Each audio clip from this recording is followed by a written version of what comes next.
Okay, my name is MD Shakil Ahmad, lecturer in botany, Government Degree College, Atmakur, Vanaparthi district.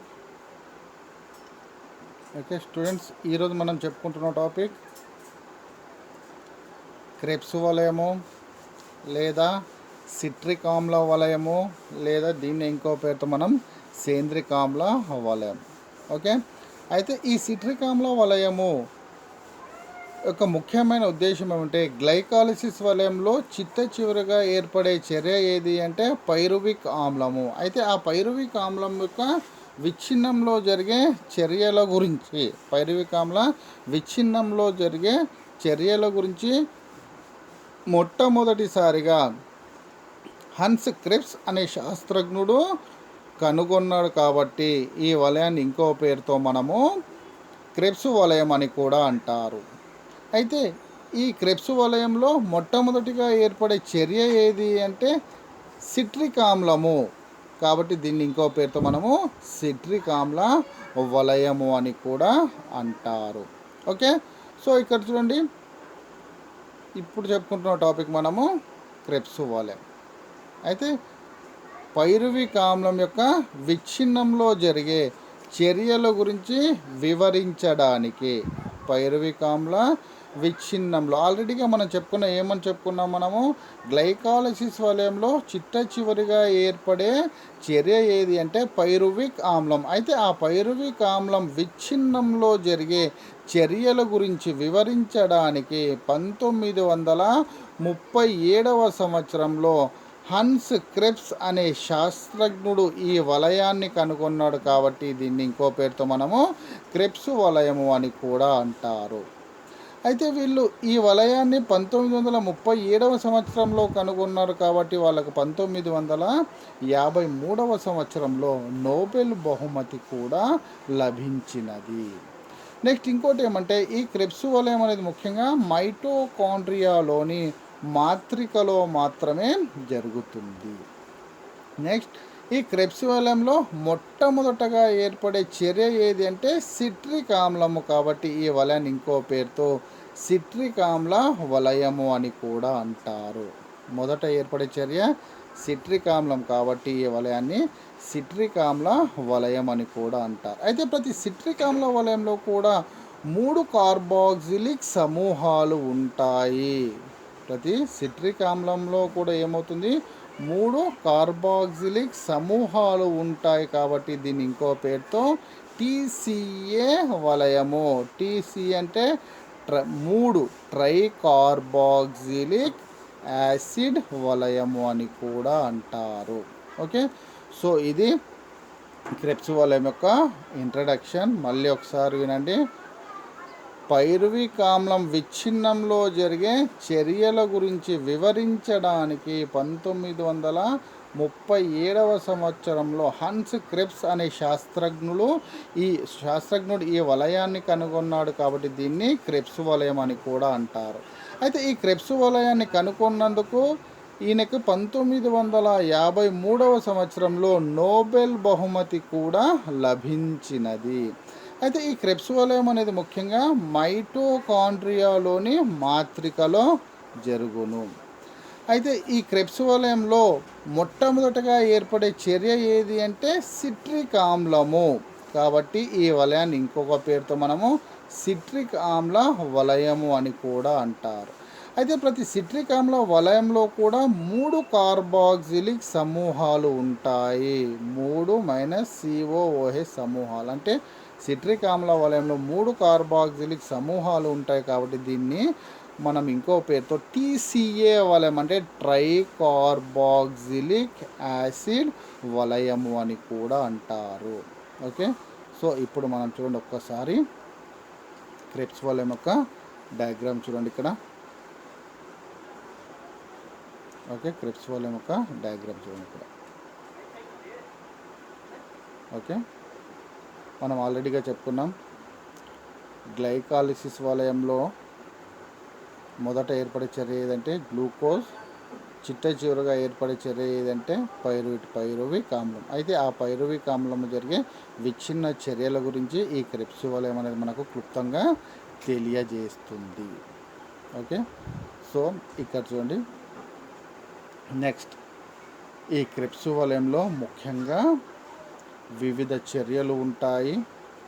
దాంట్లో first చర్య ఏదంటే సంగ్రహణము, రెండవది నిర్జలీకరణము, మూడవది సజలీకరణము, then నాలుగవది ఆక్సీకరణము, ఐదవది డీకార్బాక్సిలేషన్, నెక్స్ట్ ఆరవది ఆక్సీకరణ డీకార్బాక్సిలేషన్, నెక్స్ట్ ఏడవది విదలనము, ఎనిమిదవది ఆక్సీకరణము. ఓకే, దెన్ నెక్స్ట్ ఇంకొకటి చూడండి, ఏం చెప్పుకుంటున్నాం మనము, ఆక్సీకరణం తర్వాత మళ్ళీ సజలీకరణ మరియు ఆక్సీకరణం 4. ఓకే, ఇక్కడ చూడండి. ఫస్ట్, ఈ గ్లైకాలిసిస్ వలయంలో ఓకే పైరువిక్ ఆమ్లం ఇక్కడ ఏర్పడుతుంది. ఆ పైరువిక్ ఆమ్లంలో జరిగే విచ్ఛిన్న చర్యల గురించి ఈ గ్లైకాలిసిస్ వలయం అనేది మనకు క్లుప్తంగా తెలియజేస్తుంది. ఈ క్రెబ్స్ వలయం అనేది గ్లైకాలిసిస్ వలయంలో ఏర్పడ్డ పైరువిక్ ఆమ్లంలో జరిగే చర్యలు ఏ విధంగా విచ్ఛిన్నం చెందుతాయనేది ఈ క్రెబ్స్ వలయం అనేది మనకు క్లుప్తంగా తెలియజేస్తుంది. ఫస్ట్ చర్య చూడండి, సంగ్రహణము. సంగ్రహణం అంటే మనం ఏం చేస్తామంటే ఇక్కడ ఎసిటైల్ కోఎంజైమ్ తీసుకోవాలి చూడండి. నెక్స్ట్ ఆక్సాలో ఎసిటిక్ ఆమ్లం, ఇక్కడ నుంచి ప్రారంభపు చర్య సంగ్రహణం అంటే 2 కర్బన పరమాణువులను కలిగిన ఎసిటైల్ కోఎంజైమ్ ఏ. ఇక్కడ మీరు 2 కర్బన పరమాణువులను కలిగిన ఎసిటైల్ కోఎంజైమ్ ఏ మరియు 4 కర్బన పరమాణువులను కలిగి ఉన్న ఆక్సాలో ఎసిటిక్ ఆమ్లముతో సిట్రిక్ సింథటేజ్, ఇక్కడ చూడండి ఇది ఎంజైమ్, సిట్రిక్ సింథటేజ్ అనే ఎంజైమ్ సమక్షంలో ఒక కోఎంజైమ్ ఏను విడుదల చేసి 6 కర్బన పరమాణువులను కలిగి ఉన్న సిట్రిక్ ఆమ్లాన్ని ఏర్పరుస్తుంది. 6 ఎందుకు వస్తున్నాయంటే ఇక్కడ చూడండి, 6 ఎట్లా వస్తున్నాయంటే ఇక్కడ 2 కర్బన పరమాణు సంగ్రహణం 2 కర్బన పరమాణువులను కలిగి ఉన్న ఎసిటైల్ కోఎంజైమ్ ఏ మరియు 4 కర్బన పరమాణువులను కలిగి ఉన్న ఆక్సాలో ఎసిటిక్ ఆమ్లం అనేది సిట్రిక్ సింథటేజ్ అనే ఎంజైమ్ సమక్షంలో ఇక్కడ 2 ఇక్కడ 4 కాబట్టి 6 కర్బన పరమాణువులు కలిగిన సిట్రిక్ ఆమ్లాన్ని ఏర్పరుస్తుంది. ఏ ఎంజైమ్ సమక్షంలో ఏర్పరుస్తుంది? ఇక్కడ సిట్రిక్ సింథటేజ్ అనే ఎంజైమ్ సమక్షంలో ఒక కోఎంజైమ్ ఏ మరియు సిట్రిక్ ఆమ్లాన్ని ఏర్పరుస్తుంది. ఇక్కడ చూడండి ఈక్వేషన్ రూపంలో అయితే ఇక్కడ చూడండి. ఓకే, ఇక్కడ క్లియర్గా రాసుకున్నాం. ఫస్ట్ వన్ ఏంటి? సంగ్రహణము. ఓకే, ఫస్ట్ వన్ సంగ్రహణము 2 కర్బన పరమాణువులు కలిగిన ఎసిటైల్ కోఎంజైమ్ ఏ మరియు ఇక్కడ 4 పెట్టుకున్నాం, 4 కర్బన పరమాణువులు కలిగిన ఆక్సాలో ఎసిటిక్ ఆమ్లము దీంతో ఎంజైమ్ సమక్షంలో సిట్రిక్ సింథటేజ్ అనే ఎంజైమ్ సమక్షంలో 2+4 కాబట్టి 6 కర్బన పరమాణువులు కలిగిన సిట్రిక్ ఆమ్లాన్ని ఏర్పరుస్తుంది మరియు ఒక కోఎంజైమ్ అనేది ఏర్పడుతుంది. ఇక్కడ చూడండి, మొదట ఏర్పడ్డ చర్య ఏదంటే సిట్రిక్ ఆమ్లం కాబట్టి దీని ఇంకో పేరుతో మనము ఈ వలయాన్ని సిట్రిక్ ఆమ్ల వలయం అని కూడా పిలవడం అనేది జరిగినది. దెన్ రెండవ చర్య నిర్జలీకరణము.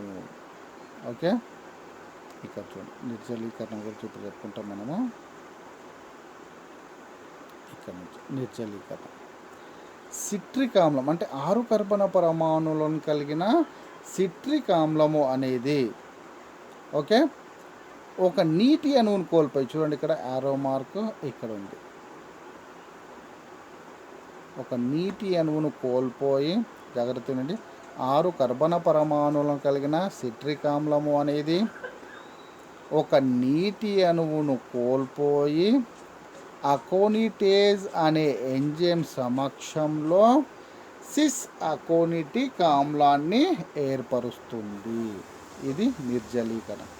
6 కర్బన పరమాణువులను కలిగిన సిట్రిక్ ఆమ్లము అనేది ఒక నీటి అణువును కోల్పోయి అకోనిటేజ్ అనే ఎంజైమ్ సమక్షంలో ఓకే సిస్ అకోనిటిక్ ఆమ్లాన్ని ఏర్పరుస్తుంది.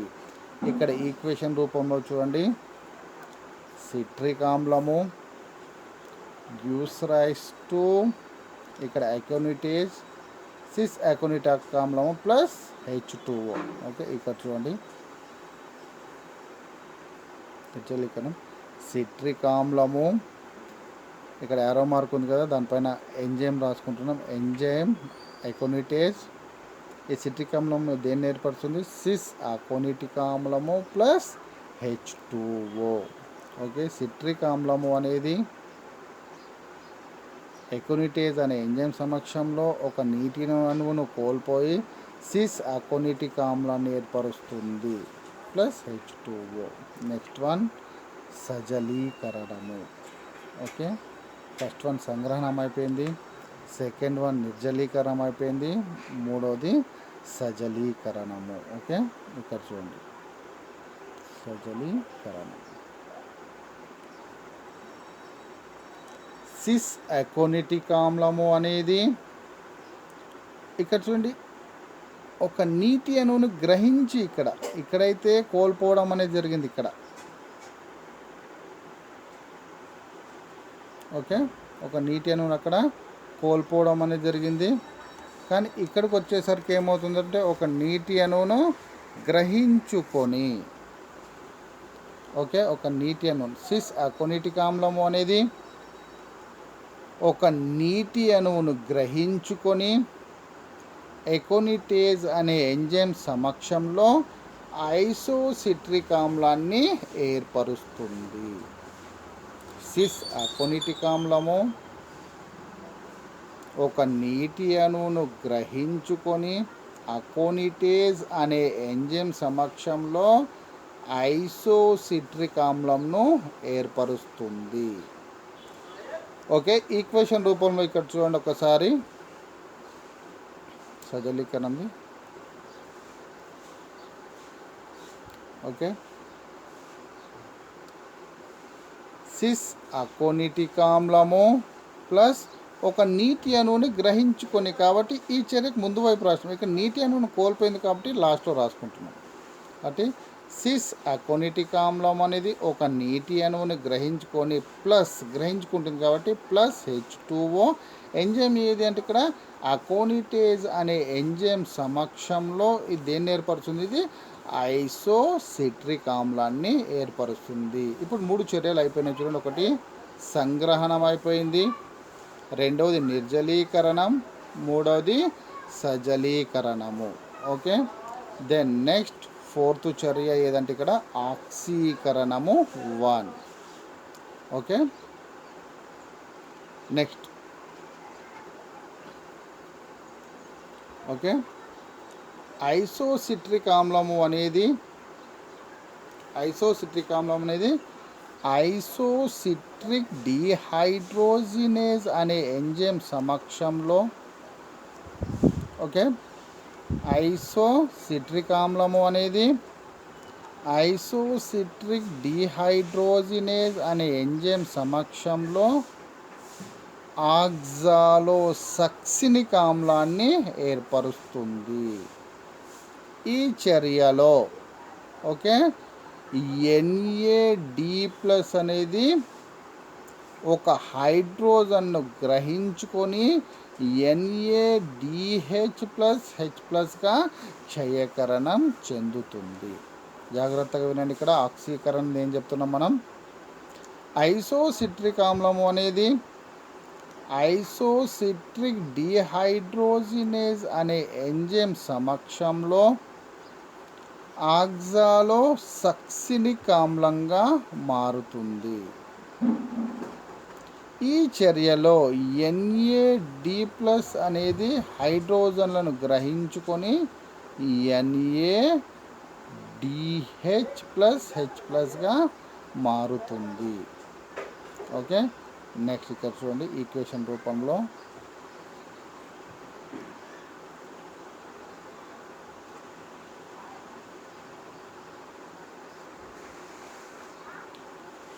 ఓకే ఐసోసిట్రిక్ ఆమ్లము plus NAD plus.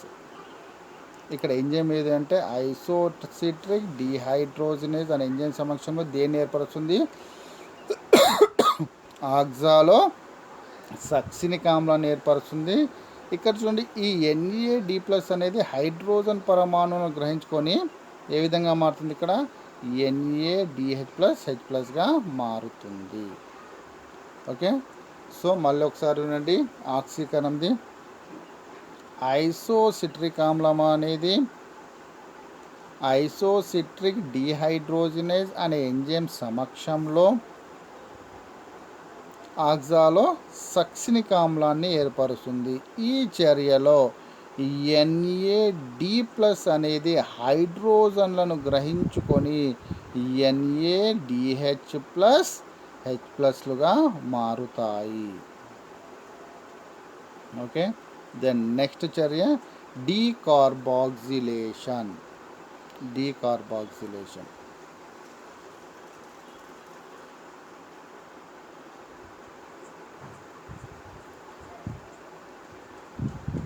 Okay, decarboxylation.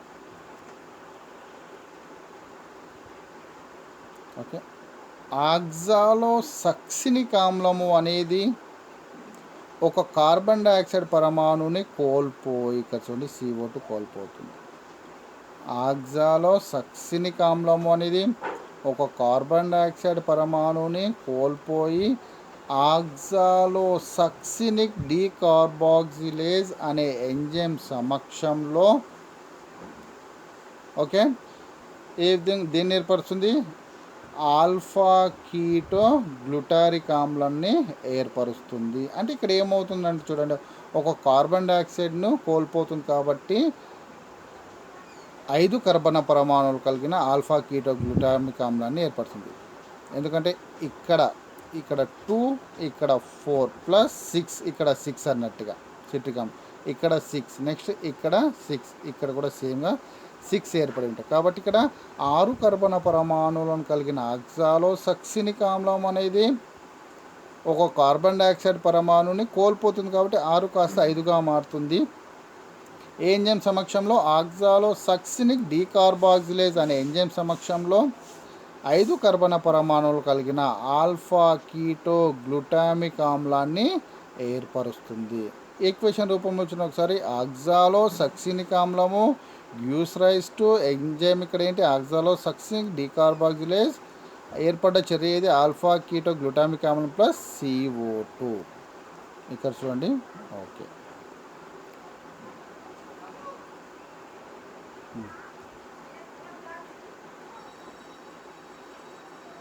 Alpha keto glutaric ఆమ్లము ఓకే, ఆక్సాలో సక్సినిక్ ఆమ్లము, ఆక్సాలో సక్సినిక్ డీకార్బాక్సిలేజ్ అనే ఎంజైమ్ సమక్షంలో ఆల్ఫా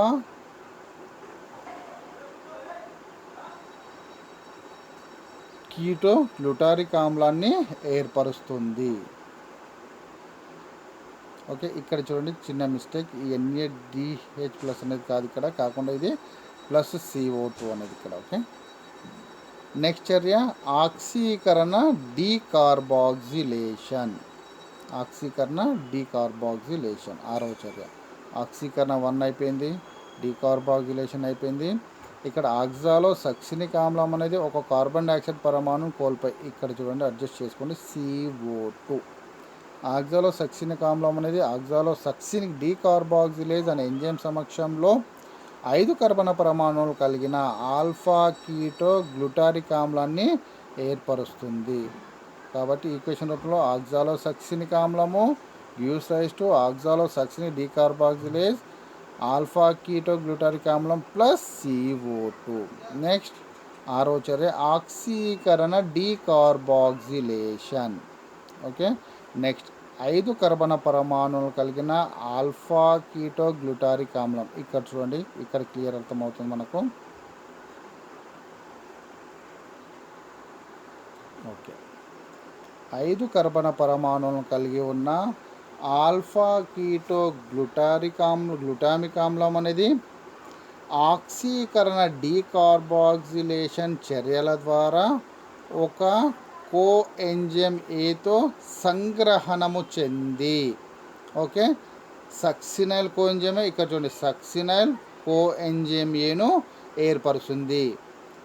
అదేవిధంగా ఏమవుతుందంటే ఆల్ఫా కీటోగ్లూటారిక్ ఆమ్లం అనేది ఒక కోఎంజైమ్ ఏను గ్రహించుకొని లేదా ఒక కోఎంజైమ్ ఏతో సంగ్రహణం చెంది అదేవిధంగా ఒక కార్బన్ డైఆక్సైడ్ పరమాణువును కోల్పోయి, ఇక్కడ చూడండి, ఒక కార్బన్ డైఆక్సైడ్ పరమాణువును కోల్పోయి ఆల్ఫా కీటో గ్లూటారిక్ డీహైడ్రోజినేజ్ అనే ఎంజైమ్ సమక్షంలో సక్సినైల్ కో ఎంజైమ్ ఏను ఏర్పరుస్తుంది. ఇక్కడ మళ్ళీ ఇంకో కార్బన్ డైఆక్సైడ్ను కోల్పోయింది కాబట్టి 5 కాస్త 4 కర్బన పరమాణువులు కలిగిన సక్సినల్ కోఎంజైమ్ ఏగా మారుతుంది. ఈ చర్యలో NAD+ అనేది హైడ్రోజన్లను గ్రహించుకొని NADH+H+గా మారుతుంది. ఈక్వేషన్ రూపంలో ఇక్కడ చూడండి ఒకసారి,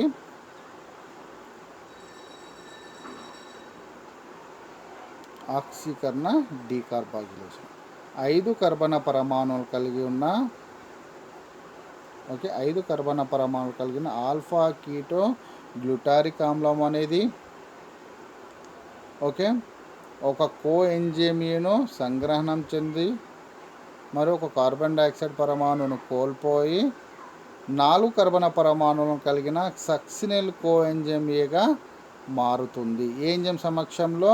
ఆల్ఫా కీటో గ్లూటారిక్ డీహైడ్రోజనేజ్ అనే ఎంజైమ్ సమక్షం. ఈ చర్యలో NAD+ అనేది హైడ్రోజన్ను గ్రహించుకొని NADH+H+గా మారుతుంది. దెన్ నెక్స్ట్ చర్య చూడండి ఇక్కడ విధలనము, ఓకే, నెక్స్ట్ చర్య విధలనం. ఓకే, 4 కర్బన పరమాణువులను కలిగి ఉన్న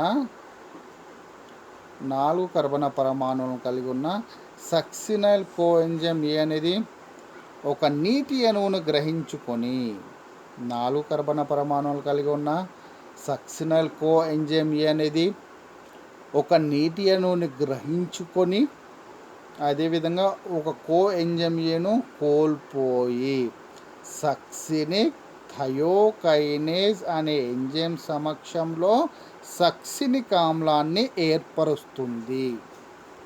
ఓకే, జాగ్రత్తగా ఉండండి.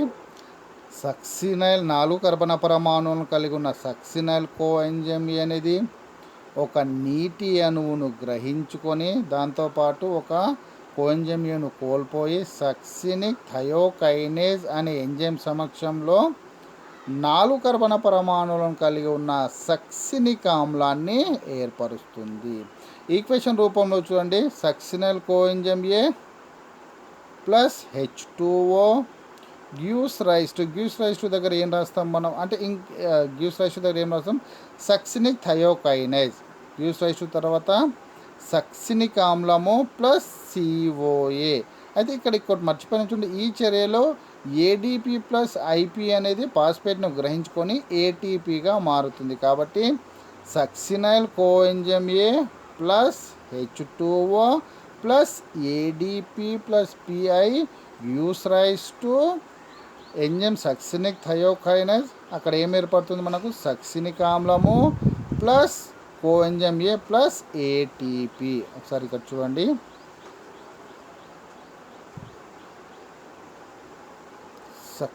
విధలనం. ఓకే, సక్సినైల్ కోఎంజైమ్ ఏ అనేది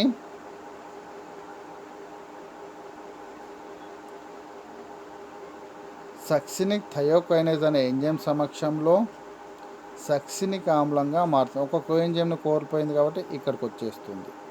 నెక్స్ట్ ఇంకోటి, ఈ చర్యలో ADP అనేది పాస్పేట్ని గ్రహించుకొని ATPగా మారుతుంది. కాబట్టి succinyl coenzyme A plus ADP plus IP gives rise to enzyme ఏంటంటే ఇక్కడ సక్సినిక్ థయోకైనేజ్. ఇక్కడ ఏం ఏర్పడుతుందంటే సక్సినిక్ ఆమ్లము plus ATP plus coenzyme A. Next చర్య ఆక్సీకరణము 3. ఈ ఆక్సీకరణం 3లో సక్సినిక్ ఆమ్లము అనేది సక్సినిక్ డీహైడ్రోజినేజ్ అనే ఎంజైమ్ సమక్షంలో ఫ్యూమరిక్ ఆమ్లాన్ని ఏర్పరుస్తుంది. ఈ చర్యలో ఎన్ఏడీలకు బదులుగా ఎఫ్ఏడి అనేది హైడ్రోజన్లను గ్రహించుకొని FADH2గా మారుతుంది. ఇక్కడ జాగ్రత్తగా చూడండి. ఆక్సీకరణం 3.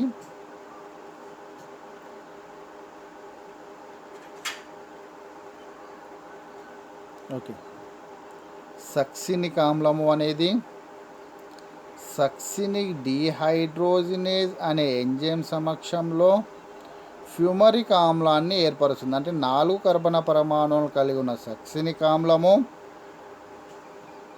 సక్సినిక్ డీహైడ్రోజినేజ్ అనే ఎంజైమ్ సమక్షంలో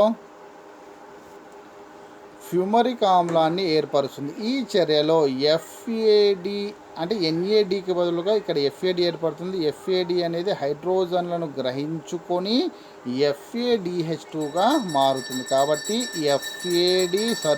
సక్సినిక్ ఆమ్లము plus FAD gives rise to succinic డీహైడ్రోజినేజ్.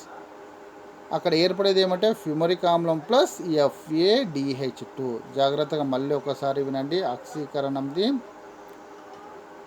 Okay, succinic ఆమ్లము అనేది సక్సినిక్ డీహైడ్రోజినేజ్ అనే ఎంజైమ్ సమక్షంలో ఫ్యూమరిక్ ఆమ్లాన్ని ఏర్పరుస్తుంది. ఓకే, ఈ చర్యలో NADకు బదులుగా FAD ఏర్పడుతుంది. కాబట్టి FAD అనేది హైడ్రోజన్లను గ్రహించుకొని FADH2గా మారుతుంది. దెన్ నెక్స్ట్ చూడండి, ఇక్కడ ఫ్యూమరిక్ ఆమ్లము. ఆ ఫ్యూమరిక్ ఆమ్లం యొక్క చర్య ఏది అంటే ఇక్కడ చూడండి. ఓకే, సజలీకరణము. ఫ్యూమరిక్ ఆమ్లము అనేది అంటే ఇక్కడ కూడా 4 చూడండి. 4 కర్బన పరమాణువులు కలిగిన ఫ్యూమరిక్ ఆమ్లము అనేది ఒక నీటి అణువును గ్రహించుకొని ఫ్యూమరేజ్ అనే ఎంజైమ్ సమక్షంలో 4 కర్బన పరమాణువులు కలిగిన మ్యాలిక్ ఆమ్లమును ఏర్పరుస్తుంది. సజలీకరణం.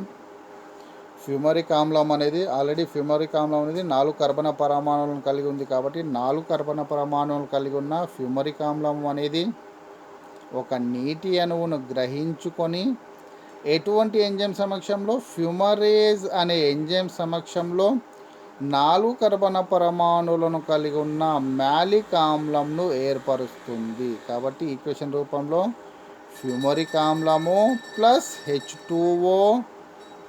ఓకే, ఫ్యూమరిక్ ఆమ్లము plus H2O gives rise to malic ఆమ్లము. ఎంజైమ్ అయితే ఫ్యూమరేజ్. ఇక్కడ చూడండి, ఈక్వేషన్ అనేది సజలీకరణం ఈక్వేషన్.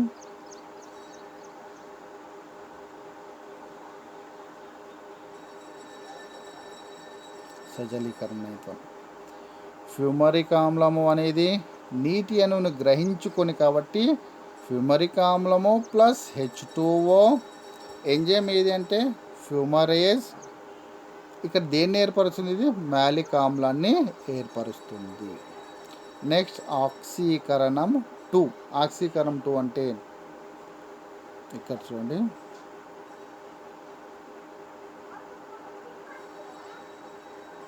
నాలుగు కర్బన పరమాణువులను కలిగి ఉన్న మ్యాలిక్ ఆమ్లము అనేది మ్యాలిక్ డీహైడ్రోజినేజ్ అనే ఎంజైమ్ సమక్షంలో 4 కర్బన పరమాణువులు కలిగి ఉన్న మ్యాలిక్ ఆమ్లము అనేది మ్యాలిక్ డీహైడ్రోజినేజ్ అనే ఎంజైమ్ సమక్షంలో 4 కర్బన పరమాణువులను కలిగి ఉన్న ఆక్సాలో ఎసిటిక్ ఆమ్లాన్ని ఏర్పరుస్తుంది. ఈ చర్యలో ఎంజైమ్ సమక్షంలో మ్యాలిక్ డీహైడ్రోజినేజ్ అనే ఎంజైమ్ సమక్షంలో ఆక్సాలో ఎసిటిక్ ఆమ్లాన్ని ఏర్పరుస్తుంది. ఈ చర్యలో NAD+ అనేది NADH+H+గా మారుతుంది. ఇక్కడ చూడండి, మ్యాలిక్ ఆమ్లము plus NAD+ gives rise to enzyme malic dehydrogenase oxalo acetic ఆమ్లం ప్లస్ NADH+H+. నెక్స్ట్ ఇక్కడ చూడండి, మనం ఆల్రెడీగా చర్య ప్రారంభించేటప్పుడు ఏం చేసినాం, 2 కర్బన పరమాణువులను కలిగిన ఎసిటైల్ కోఎంజైమే 4 కర్బన పరమాణువులను కలిగిన ఆక్సాలో ఎసిటిక్ ఆమ్లంతో చర్య జరిపి. అంటే ఇక్కడ చూడండి, ఇక్కడ 4 కర్బన పరమాణువుల మాలిక ఆమ్లం ఉంది అని చెప్పుకున్నాం. ఇక్కడ యాజ్ ఇట్ ఈస్గా 4, అంటే మనం అనుకున్న 4 కర్బన పరమాణువులను కలిగి ఉన్న ఆక్సాలో ఎసిటిక్ ఆమ్లం అనేది ఇక్కడ మనకు ఏర్పడి ఉన్నది. ఓకే, దెన్ నెక్స్ట్ ఇక్కడ చూడండి, సాధారణంగా ఈ చర్య యొక్క ఫలితంగా ఏమవుతుందంటే మొత్తము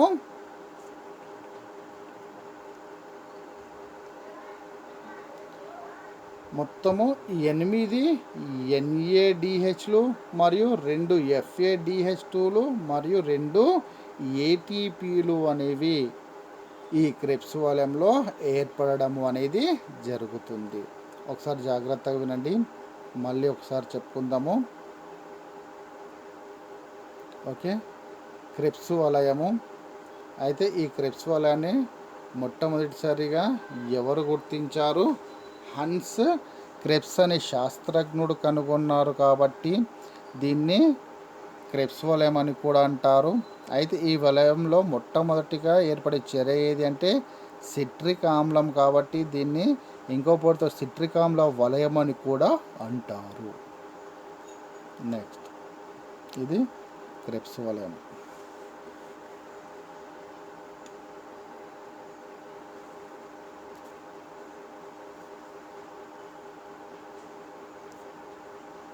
నెక్స్ట్ క్రెబ్స్ వలయం యొక్క ఇంట్రడక్షన్. గ్లైకాలిసిస్ వలయంలో చిట్ట చివరగా ఏర్పడ్డ చర్య పైరువిక్ ఆమ్లం. అయితే ఆ పైరువిక్ ఆమ్లం విచ్ఛిన్నంలో జరిగే చర్యల గురించి వివరించడానికి 1937వ సంవత్సరంలో హన్స్ క్రెబ్స్ అనే శాస్త్రజ్ఞుడు ఈ వలయాన్ని కనుగొన్నాడు కాబట్టి దీన్ని క్రెబ్స్ వలయం అని అంటారు. అయితే ఈ హన్స్ క్రెబ్స్ అనే శాస్త్రజ్ఞుడు ఈ వలయాన్ని కనుగొన్నందుకు ఈయనకి 1953వ సంవత్సరంలో నోబెల్ బహుమతి కూడా లభించినది. సాధారణంగా ఈ వలయం అనేది ముఖ్యంగా మైటోకాండ్రియాలోని మాత్రికలో జరుగుతుంది. ఈ వలయంలో, ఈ క్రెబ్స్ వలయంలో మొట్టమొదటిగా ఏర్పడే చర్య ఏది అంటే సిట్రిక్ ఆమ్లము, కాబట్టి దీన్ని సిట్రిక్ ఆమ్ల వలయం అని కూడా అంటారు. ఇక్కడ చూడండి, మొదటగా ఏర్పడే చర్య ఇది సిట్రిక్ ఆమ్లం.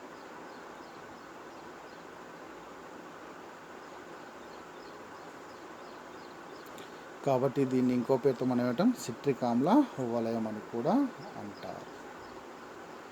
నెక్స్ట్, అయితే ప్రతి సిట్రిక్ ఆమ్లంలో కూడా 3 కార్బాక్సిలిక్ సమూహాలు ఉంటాయి. 3 COOH సమూహాలు ఉంటాయి. ప్రతి సిట్రిక్ ఆమ్లంలో కూడా 3 కార్బాక్సిలిక్ సమూహాలు ఉంటాయి. కాబట్టి ఈ సిట్రిక్ ఆమ్ల వలయాన్ని ఇంకొక పేరుతో TCA వలయము లేదా ట్రైకార్బాక్సిలిక్ యాసిడ్ వలయము అని కూడా అంటారు. నెక్స్ట్, అయితే ఈ సిట్రిక్ ఆమ్ల వలయంలో ముఖ్యంగా 10 చర్యలు అనేవి జరుగుతాయి. దాంట్లో ఫస్ట్ చర్య సంగ్రహణము. సిట్రిక్ ఆమ్లంలో మొత్తము ఎన్ని చర్యలు జరుగుతాయి? 10 చర్యలు జరుగుతాయి. ఒకటి సంగ్రహణము, రెండవది నిర్జలీకరణము, మూడవది సజలీకరణము. ఫస్ట్ వన్ సంగ్రహణము, రెండవది నిర్జలీకరణము, మూడవది సజలీకరణము, దెన్ నాలుగవది ఆక్సీకరణము 1, ఐదవది డీకార్బాక్సిలేషన్, ఆరవది ఆక్సీకరణ డీకార్బాక్సిలేషన్, ఏడవది విధలనము, ఎనిమిదవది ఆక్సీకరణం 3, తొమ్మిదవది సజలీకరణము, నెక్స్ట్ 10వది ఆక్సీకరణము 4. ఓకే, ఒక్కసారి ఇక్కడ వినండి. First one సంగ్రహణము. ఈక్వేషన్స్ రూపంలో 2 కర్బన పరమాణువులు కలిగిన ఎసిటైల్ కోఎంజైమ్ అనేది 4 కర్బన పరమాణువులను కలిగి ఉన్న ఆక్సాలో ఎసిటిక్ ఆమ్లంతో సిట్రిక్ సింథటేజ్ అనే ఎంజైమ్ సమక్షంలో 2+4 కాబట్టి 6 కర్బన పరమాణువులను కలిగిన సిట్రిక్ ఆమ్లంను ఏర్పరుస్తుంది మరియు ఒక కోఎంజైమ్ E అనేది ఈ చర్యలో ఏర్పడుతుంది. నెక్స్ట్ రెండో చర్య నిర్జలీకరణము. నిర్జలీకరణం అంటే 6 కర్బన పరమాణువులను కలిగి ఉన్న సిట్రిక్ ఆమ్లం అనేది ఒక నీటి అణువును కోల్పోయి ఎకోనిటేజ్ అనే ఎంజైమ్ సమక్షంలో సిస్ అకోనిటిక్ ఆమ్లాన్ని ఏర్పరుస్తుంది. కాబట్టి సిట్రిక్ ఆమ్లము, ఎంజైమ్ అకోనిటేజ్, ఇక్కడ నీటి అణువును కోల్పోయింది కాబట్టి ఇక్కడ రాసుకుంటున్నాం చూడండి, ఈక్వేషన్ కట్టుబడి సిస్ అకోనిటిక్ ఆమ్లం ప్లస్ H2O. నెక్స్ట్ మూడోది సజలీకరణం. సజలీకరణం అంటే 6 కర్బన పరమాణువులను కలిగి ఉన్న సిస్ అకోనిటిక్ ఆమ్లము ఒక నీటి అణువును గ్రహించుకొని అకోనిటేజ్ అనే ఎంజైమ్ సమక్షంలో ఐసోసిట్రిక్ ఆమ్లాన్ని ఏర్పరుస్తుంది. నెక్స్ట్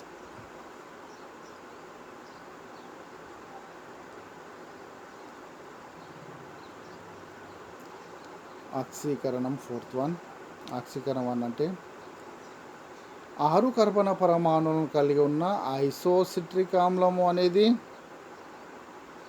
ఐసోసిట్రిక్ డిహైడ్రోజినేజ్ అనే ఎంజైమ్ సమక్షంలో ఆక్సాలోసక్సినిక్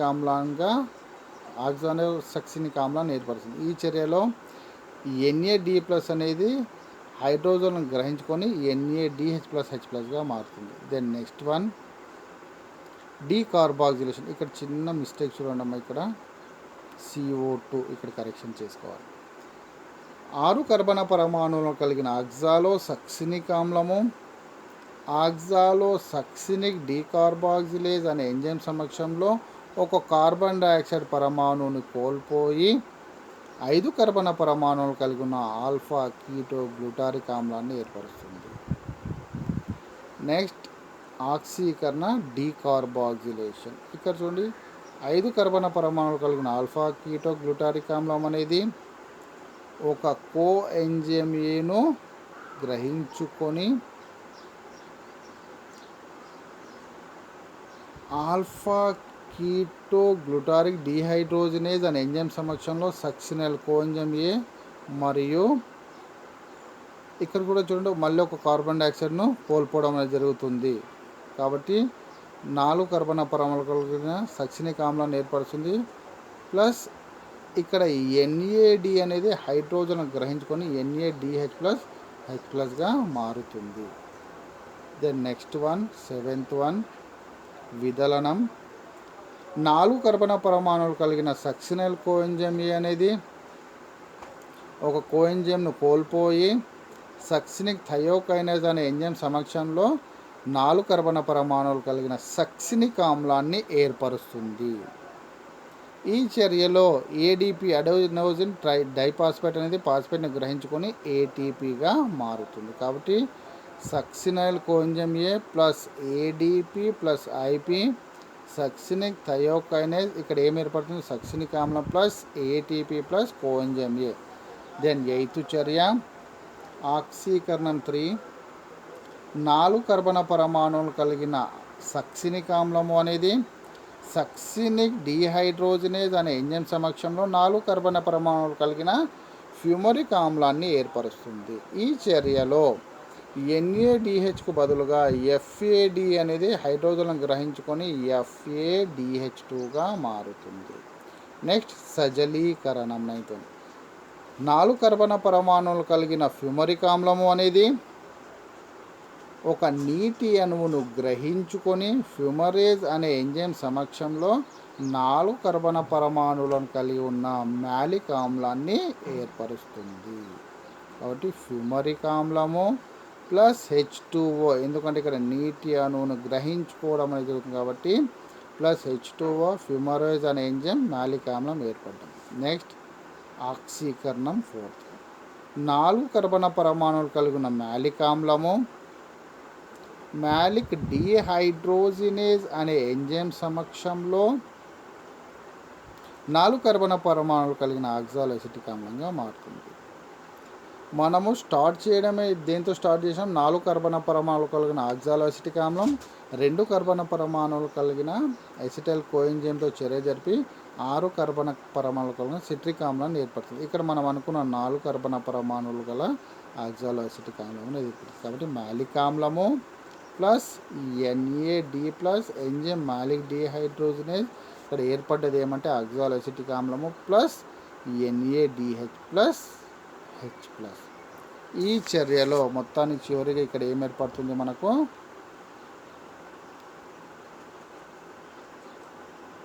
ఓకే,